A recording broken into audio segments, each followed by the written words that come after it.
Жалпы көрүүчүлөргө салам айтабыз, урматтуу көрүүчүбүз. Көпчүлүктүн суроосу Эмир, эмнеге детский канал ачпайсың? Эмнеге азыркы учурда детский каналдардын просмотрлары, көрүүчүлөрү миллиондорду чапчып, анан бир канча долларлар таап атса, сен бул интервью форматта жүрөсүң деген суроолорду бере беришет. Биринчиден, детский балдар үчүн детский форматка өтүш үчүн аны билиш керек. Кантип чыгарыш керек экенин билиш керек, анимацияны билиш керек. Ошол учурда балдарга кызыктуу материалды чыгарганды билиш керек, үйрөнүш керек. Бүгүн дал ошол суроолорго бир жооп катары анимациялык клубка келип отурабыз. Бул жерде мына ушундай 3D форматтагы анимациянын баардыгын үйрөтөт. Бул бир канча, бир күн эмес, бир жумада эмес, азыркы учурда көпчүлүк көрүүчүлөр көрүп калган, бир күн окуп, 2 күн окуп, бир жума окуп, бир кесиптин ээси болуп калган. Бул бир аз алардан караганда салыштырмалуу оорураак. Кызыккандар болгон болсо, бул кыскараак ичине үйрөнүп кетсе болот.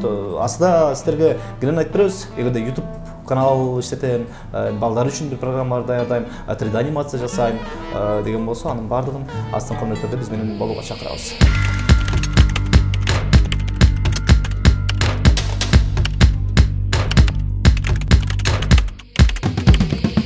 Нашында урматтуу көрүүчүбүз, жогоруда айтылган бул анимациялык клуб атайын курсту ачыктап жарыялайт, бирок ага чейин бул жакта эмнени үйрөнөсүңөр, канча убакыт окуйсуңар, кызыккандар болсо анын баардыгына толук маалымат алып бергенге даярбыз. Азыркы учурда жанында турган инсан бул анимациялык клубдун жетекчиси, негиздөөчүсү, силерге буйруса сабак берип, анын баардыгын үйрөткөн мына ушул киши. Ассалам алейкум ага. Алейкум ассалам. Ден жакшыбы? Жакшы. Аман эсенсизби? Аман эсен. Иштеп атасыңар? Ооба, буюрса. Келиңсем сөз башы го экен. Таанышалы, жалпы көрүүчүлөргө өзүңүз жөнүндө маалымат. Салам достор, атым Мирлан болот. Мен бул 3D анимация боюнча мурун тоже бул окуучулардай болуп өзүнчө үйрөнүп жүргөн учурум болчу. Андан бери биз 4 жыл өттү. 4 жыл ичинде студияларда иштеп жүрдүм. Ал учурда мынтип үйрөткөн курстар жок болчу. Ал учурда уже өзүбүз интернеттен издеп атып, күнү-түнү чукулатып, ушинтип үйрөнчү элек да. Азыр болсо ушундай жакшы мүмкүнчүлүк түзүлүп атат. Чын эле сонун мүмкүнчүлүк экен беке. Эгерде мен ушул 3D анимацияны билсем, мондай атайын персонаждарды чыгарып, YouTubeга ушундай бир мультфильм кылып мындай бир чыгарганды билген болсом, анда мен эгоист болмок болушум керек да. Бирөөгө үйрөткөндөн качат болушум керек да. Эмнеге үйрөтөм деп калдыңыз беке? Жакшы суроо болду, болот. Үйрөтөм дегенде мен мурун бир нерсени бирөөгө үйрөткөндөн рахат алчумун да. Сүйлөп кечкечи. Анан ошону удовольствие алам. Анан кээде досторум да айтып калат, бир нерсе башка сферадагы бир нерсе болсо деле суроо берсе, кечке түшүндүрүп эме кылып, кечке сүйлөп тура бересиңби? Болду деп кой да кетет да деп айтып беришет. Анан кийинчерээк эмнеге болбосун деп, ошентип көңүлүн үчүн деп ошентипчим. Ошентип жүрүп, анан көрсө кийинчерээк мондай 3D анимацияда жасап иштеп жүрүп, анан кээде жанымдагы кээ бирки коллегаларымды үйрөтүп калган ушулар болчу да. Анан аларды бат эле үйрөтүп чыгарып салчуман. Анан бул рахматын айтып кетчү эле. Анан кийинчерээк анан ой болуп кетти да. Анан эмне үчүн түшүндүрүп ошондой эме кылгандан өзүм рахат алсам, бирөөгө үйрөтүп, анан ошондой курс эме кылсам болот экен депчи. Көрсө бекеринен көп сүйлөй турбаймын депчи. Ошол жакта да жакшы турбаймын депчи. Анан ошого азыр мен сүйлөп атып, мен могу жумушумдан наоборот ар бир биздеги окуучуларга түшүндүрүп берип атып, алар ушундай эле турбай, оңой эле турбай дегендеринен өзүнчө рахат алам да. Наоборот чарчабайм жумушумдан, эс алып кетем да. Кызыктуу жумуш беке. Бирок ошол эле учурда бул баягы чыдамдуулукту аябай талап кылган жумуш экен. Майда жумуштардын катарына да кирип калат экен бул. Анчалык деле айтпайм. Негизи 3D программа дегенде бизде 3D программанын да түрлөрү көп да.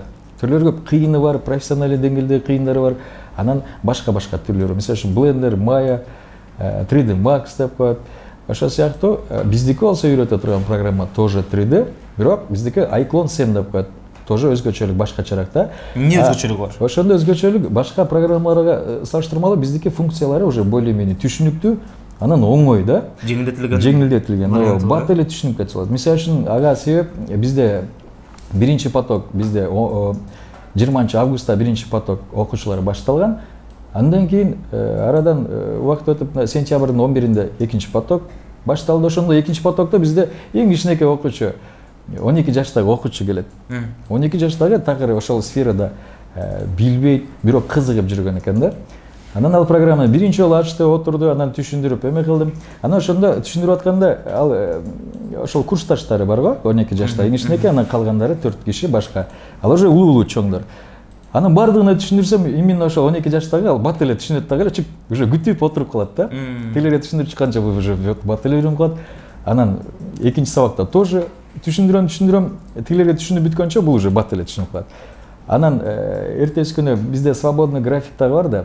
Бош учурларда жөнөкөй келип туруп эле өтүлгөн сабактар боюнча келип, карап, отуруп, изучать этип кетсе болот да. Анан ошол учурда келгенде 2 сабактан кийин 3-чү күнү анан свободный графикке келет, повторный ошол сабактардын өтүлгөн сабактарын көрөйүн деп. Анан ошол учурда отургузуп алып туруп мен заданияларды берип, задание берем, сразу түшүнүп алат. Дагы башка задание берем, дагы түшүнүп алат. 3-чү сабакта. Анан мен ошол күнү кечинге саат где-то бир 3 сааттай отурду.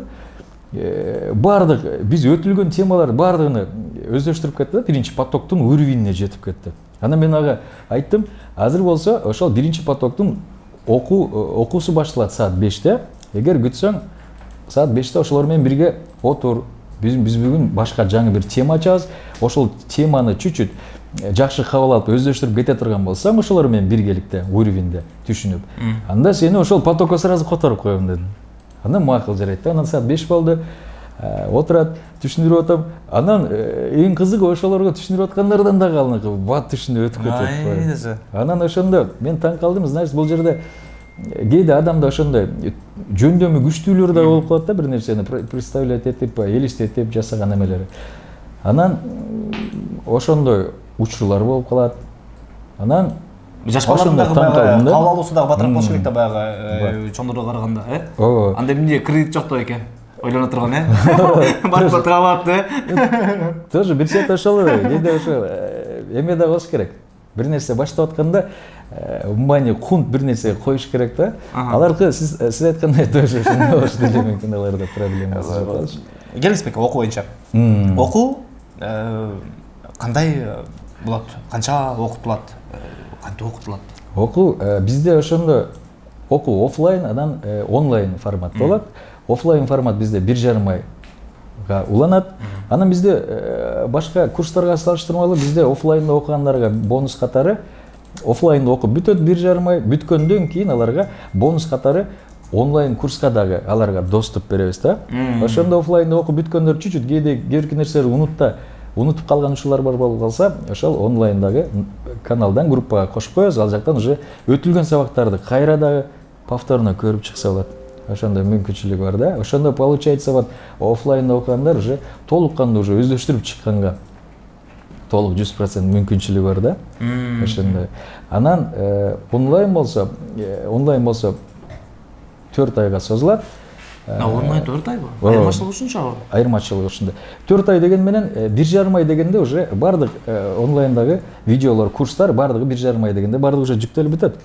Жүктөлүп бүтөт дагы уже 4 ай бою сакталат да. Ошондой болот. Ошондо офлайн форматтын офлайн канча? Офлайн 15 000 сом болот. Онлайн? Онлайн 10 000 сом болот. Онлайн ошондо офлайн ошондо 1,5 ай болот. 15 000 сом. Онлайн болсо 10 000 сом болот. Тоже 4 ай. 4 ай болот. Ооба. 4 ай деген менен 1,5 ай дегенде эле уже бардык уроктор уже жүктөлүп калат. 10 000, 15 000 бир канча курстарды көрүп жүрөбүз ага. Анан арзан баа менен сунуштап көпчүлүктө баягы тажатып бүткөндөр дагы болгондо угуп калабыз, көрүп калабыз да. Анан бул жерде 10 000 ар бир эле кишинин чөнтөгүнө туура келе бербейт болуш керек да. Бирок кирешелүү тармак болуш керек. Кирешелүү тармак. Негизи ошол жана курстун баасында үйрөнүп алса. Курстун баасындагы биз чтоб бардыгына жеткиликтүү болсун деген жагын да карадык. Анан ошол эле учурда көпчүлүктөр ойлошот экен, значит, баасын аз кылып туруп, количествосын көп кылып туруп иштейт окшойт деген максатта дагы жок. Себеп дегенде бизде мисалы могу курста офлайнда болгон чакан эле 5 эле окуучу болот. Уже ар бирине жеткиликтүү барып туруп түшүндүрүп айтканга дагы убакыт болот. Ушундай. А онлайнга дагы бизде количество где-то бир ашып кетсе бир 15-20 эле кишини алабыз да. Анан ошондой сыяктуу. Эгерде онлайн форматка биз мисалы үчүн 50 кишини алып ала турган болсок, количество анда 50 кишинен 50 суроо жооп болот. Основном кечинде башталат да. Онлайн дегенге тоже кененирээк түшүндүрүп кетейин. Онлайн форматта окуу кандай болот дегендерге түшүнбөгөндөр үчүн айта кетейин. Онлайн форматта бизге мисалы үчүн допустим бир кардар чалды, мен онлайнга окуйм деди. Мен чалдым. Знаешь, например, ошол. Анан онлайн бизде Телеграмдан онлайн группабыз бар. Ошол онлайн группага аны кошуп коебуз болгону. Болду. Анан ал жака уже постепенно черезден биз жасаган видео урокторду жүктөп баштайбыз онлайн форматта. Ошондо ошол ар бир видео роликте биздеги ошол программанын ар бир функциялары толук жалпак тил менен түшүндүрүлгөн, жеткиликтүү болуп түшүндүрүлүп туруп, ошондо кыргызча жеткиликтүү. Ошондо көргөн адам эле сразу эле именно ошол эмеде мышка ракурсы кайсыл жерге барып, кайсыны басып атат, кайсыл функция эмнени аткарат экен, биздикин деле жасап туруп жасаса, знаешь, ошондой деңгээлде уже жасап калат да, уже бат түшүнөт. Анан чтоб биз баягыдай көбүрөөк бизге суроо боло бербесин деген ойдо, максатта биз ошол видео роликтерди, урокторду, сабактарды более түшүнүктүү кылып жазып даярдап койгонбуз да, что любой адам көргөндө уже түшүнүп, ошондой онлайн сабактагындай уроктогундай уже жасай алышат да. Өзү жүрүп кетсе болот. Эмне керек? Ошондо сабак үчүн эмне керек? Сабак үчүн обязательно компьютер же ноутбук керек. Ошондо. Ошондо баса белип айтып кетейин, себеп дегенде кээбиркилер бар, онлайнда окуп алышат, андан кийин онлайн бүткөнчө жанагы компьютер же болсо ноутбукту албай эле окуй берет. Сиягы андай болбош керек. Раз онлайнга окуп атабы, видео ролик чыктыбы, компьютерден аны практиковаться этиш керек, практикада көрүш керек ошолордучу, ар бирин постепенно.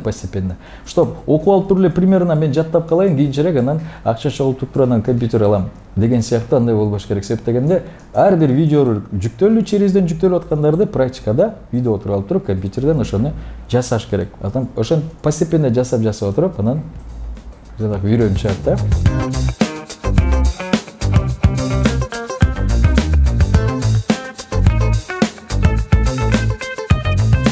Бул жерде бир эле учурда көп персонаждар кыймыл болуп аткан учурда, бул негизинен аниматорлор карагандачы, бир эле учурда караганда көп персонаж турбой кыйыныраак жасалган болсо керек деп ойлошот да. А негизи мунун оңой эле жасала турган тоже вариант жолдору бар да.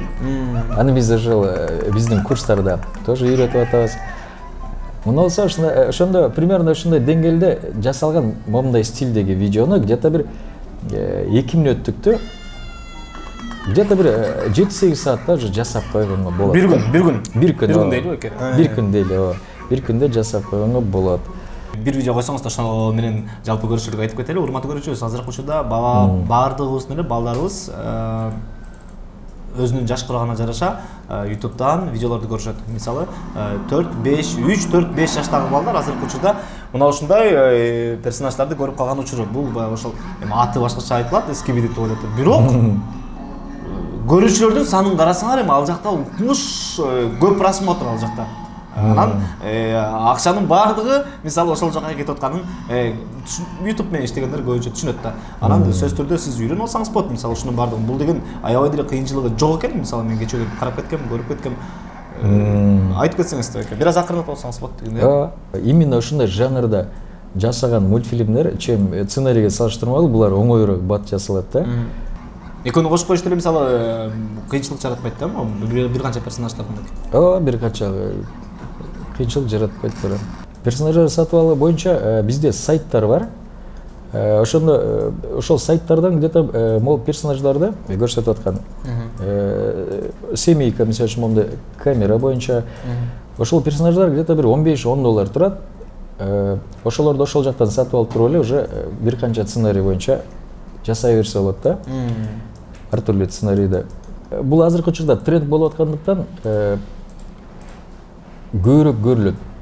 Бат просмотрга, рекомендацияга бат өтүп мүмкүнчүлүгү көбүрөөк да мындайлардан. Анан ошол эле учурда дагы айта кетчү нерсе, с нуля ушундай контент ачып туруп, аны монетизацияга подавать эткенде мындайларга монетка бербейт негизичи. Ошон үчүн мындайды качан жүктөш керек, чтоб башка сценарийди жүктөп туруп монеткага жетип алгандан кийин, монетизация включить этилгенден кийин, андан кийин ушулар по ходу ушундай сыяктууларды жүктөп баштаса болот да. Дара баштаса болбойбу? Ага чейин жүктөгөн учурда монетизация подавать эткен учурларда нет смысла мындай контенттердин маанисиз эч кандай таасири жок, эч кандай обучающий эмес деген сыяктуу контент эмес экен деп туруп, ал уже монетизациясыны бербейт, одобрить этпейт да YouTube. Ошон үчүн желательно иштеп алып максатта боло турган болсо, мындай трендтерди мүмкүн болушунча монетизация включить этилип алгандан кийин, күйгүзгөндөн кийин, андан кийин анан постепенно по ходу жүктөсө болот да. Ошондо деле 50 на 50 рискованныйраак да. Эми бир эле азыр бул YouTube жагын сүйлөшүп атпайсызбы? А бул эгерде 3D форматта үйрөнсө дагы эмне жасаса болот? 3D форматта үйрөнсө бизде ошондо нишалардан биз курста 4 нишада үйрөтөбүз. 4 нишада биз 4-нчү ниша жанагы именно скибиде жанагындай жанрда үйрөтөбүз да, уже нестандартный башкачараак маанисиз роликтер, анан кандай ракурстан алса болот. Ошондой сыяктуу 4-нчүсү ошондой жанрда болот. Анан экинчиси, биринчи эме болсо, биринчиси шаарда пакмендер боюнча, анан плюс роботтар боюнча. Ошондо бизде бонус катары роботтарды берилет, анан пакмендердин дагы оружиялары бар персонаждарды беребиз, бесплатный бонус катары. Ошондой ниша болот. Экинчиси болсо жөнөкөй машиналар жөнүндө. Бул видеодагы тоже биздин окуучулардын жасаган видеолордун бири болуп саналат. Уже мындай деңгээлде. Ошондо жөнөрө турган машинаны кыймыл аракет. Ошондо поворот бурулган учурларда дрифт жасап, анан плюс дөңгөлөктөрүн отдельно буруп, ушундай жерлердечи. Ошондой сыяктуу алар уже жасалган. Ошондой. Ошондо экинчи ниша машиналар жөнүндө болот. Үчүнчү ниша болсо уже адамдар менен болгон аватарлар боюнча сценарий ошондой жаатта болот да. Ошондо получается, ошондо бизде курста 4 нишада тең 4 стилде жанрда жасап үйрөнөт. Бул дегендик ошол YouTube'дагы кайсыл видео тренд болуп атат, ошолордун баарын уже жасай ала турган деңгээлде болуп чыгат да. Бул өзүмдүн каналым болчу. Азыр бул канал жөнүндө мен уже муну иштетпеймин, себеп дегенде башка сферага өтүп кеткен учурларда бул каналды уже саткам, ошойдон бул каналды иштетпейм. Но менде мурунку учурлардагы скриншот кылып калган сүрөттөр бар, ошол доходтору боюнча. Ошолорду хотя бы примерно көрсөтүп коеюн. Акча таап жүргөн кезиңизби? Акча таап жүргөн учурларда, мисалы, бул жерде эми баштаган учурларда июль, август, анан ноябрь, декабрдан баштап уже доходко чыгып баштаган учур. Бул болсо вторник 6 декабрь 22 жылы бир күндө $263 түшкөн.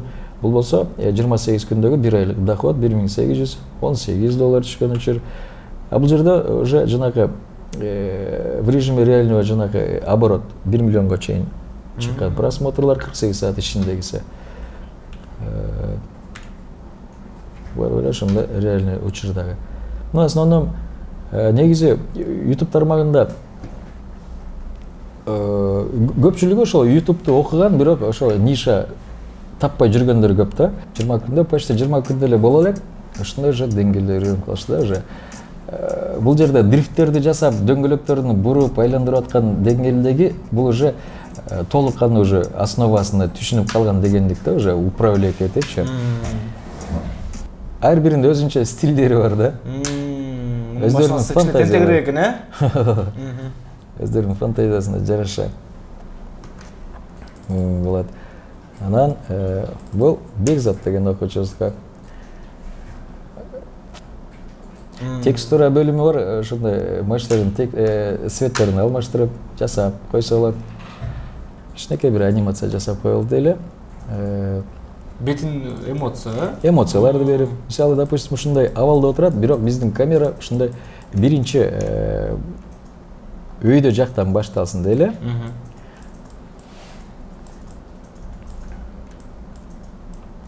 Так, мынакей биринчи кадрга келди. Өйдө жактан акырын камера түшсүн деле, мынакей мисалы мондайдан түштү.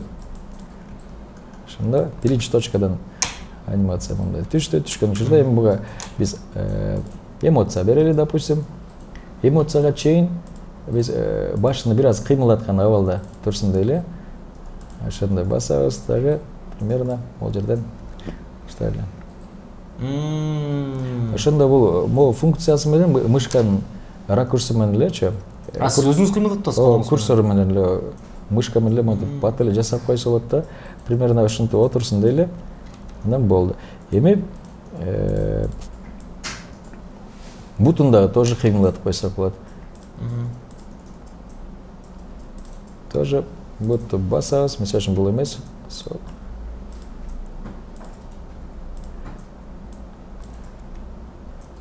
уже блогингдагы отдельный. Ошондо баша биздин сценарийге жараша кайсыл жерге чейин ушундай кыймылып туруш керек, ошол жерге чейин примерно ушундай кыймылып турган болот да. 2D форматта 3D менен айырмасы ошондо 3D бул уже объемный болуп калат, уже капталы, үстү, өйдү дегендейчи, уже объемный графический болуп калат. А 2D болсо уже ал мисалы үчүн жалпак тил менен айтканда мурдакы биздеги Том и Джерри мисалы үчүн ошондой рисованный тартылгандар уже 2D болуп калат да.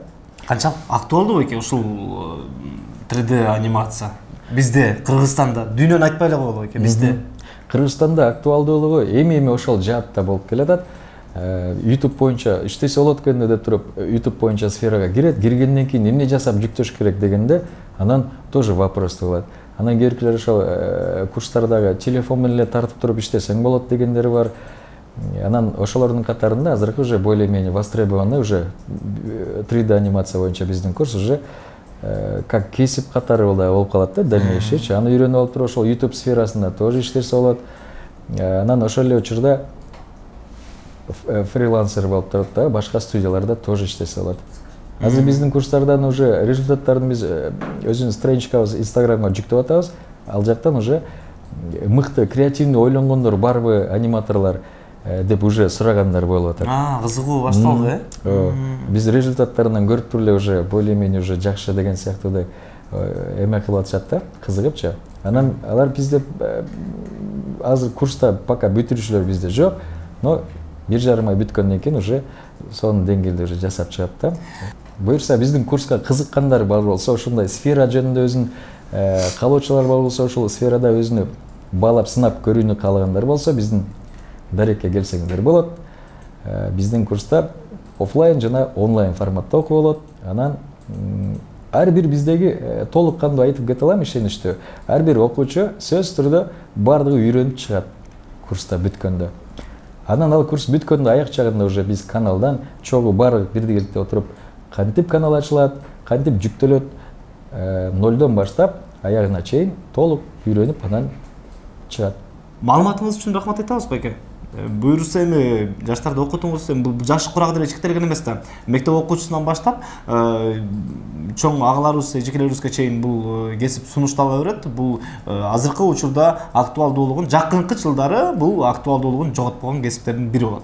Аны баардыгыбыз билебиз. Анан кантип байланышабыз, кантип чалабыз, булар каякта экен деп айта беришет баары эле. Экранда буга чейин номерлер чыкты, экранда буга чейин Instagram баракчалары чыкты, даректери чыкты. Анын баардыгына силер жазгыла. Эгерде WhatsApp'тын сүрөтү менен турган болсо, анда WhatsApp, анда телефондун сүрөтү менен турган болсо, анда телефон менен чалып, өзүңүздөр келин дагы маалымат алсаңыздар болот. Сизге ийгилик, аман-эсен окутуңуз. Рахмат. Көрүшкөнчө урматтуу көрүшөбүз.